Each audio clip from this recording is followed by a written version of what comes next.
오늘은 부활 제2주간 수요일입니다. 사도행전의 말씀입니다.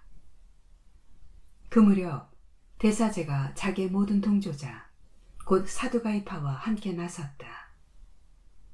그들은 시기심에 가득 차 사도들을 붙잡아다가 공영 감옥에 가두었다. 그런데 주님의 천사가 밤에 감옥 문을 열고 사도들을 데리고 나와 말하였다. 가거라. 성전에 서서 이 생명의 말씀을 모두 백성에게 전하여라. 그 말을 듣고 사도들은 이른 아침에 성전으로 들어가 가르쳤다. 한편 대사제와 그의 동조자들은 모여와서 최고의회 곧 이스라엘 자손들의 모든 원로단을 소집하고 감옥으로 사람을 보내어 사도들을 데려오게 하였다. 경비병들이 감옥에 이르러 보니 사도들이 없으므로 되돌아가 보고하였다. 저희가 보니 감옥문은 굳게 잠겨있고 문마다 간수가 서 있었습니다. 그런데 문을 열어보니 안에는 아무도 없었습니다. 성전 경비대장과 수석 사제들은 이 말을 듣고 일이 앞으로 어떻게 될 것인가 하며 사도들 때문에 몹시 당황해하였다. 그때에 어떤 사람이 와서 그들에게 보고하였다. 여러분께서 감옥에 가두신 그 사람들이 지금 성전에 서서 백성을 가르치고 있습니다. 그러자 성전 경비대장이 경비병들과 함께 가서 사도들을 데리고 왔다. 그러나 백성에게 돌을 맞을까 두려워 폭력을 쓰지는 않았다. 주님의 말씀입니다. 하느님 감사합니다.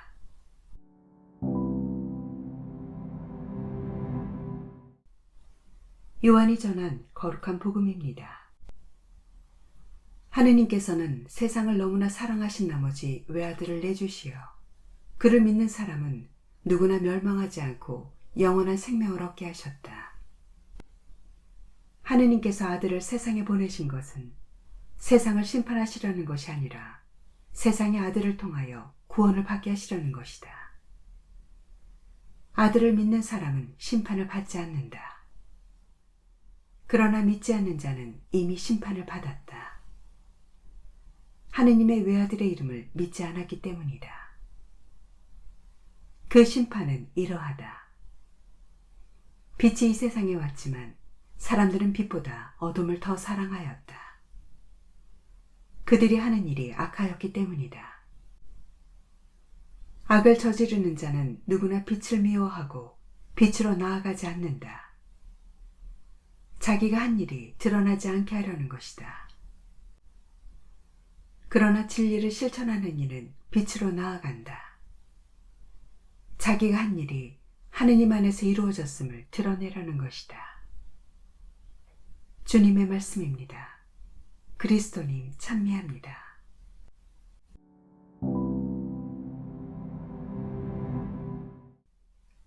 예수님과 니코데모의 대화가 계속됩니다.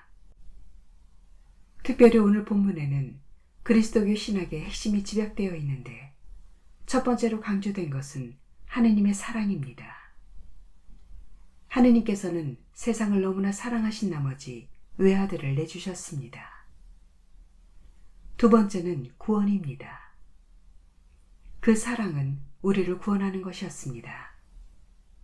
아들을 세상에 보내신 것은 세상을 심판하시려는 것이 아니라 구원을 받게 하시려는 것이었습니다. 세 번째는 빛입니다. 그 구원은 빛이요 생명이신 분을 통하여 그 빛 안에서 걷는 것으로 이루어집니다. 이러한 내용에서 인간에 대한 하느님의 뜻이 우리를 사랑하는 것이고 우리를 구원하는 것이며 이를 위하여 빛이신 분을 세상에 보내셨음이 명백해집니다. 빛으로 나아가는 삶은 독서에 나오는 사도들의 일화로도 제시됩니다. 어두운 밤에 감옥에 갇혀있던 사도들은 천사들의 인도로 어둠에서 나오고 이른 아침에 성전에서 다시 가르치기 시작합니다.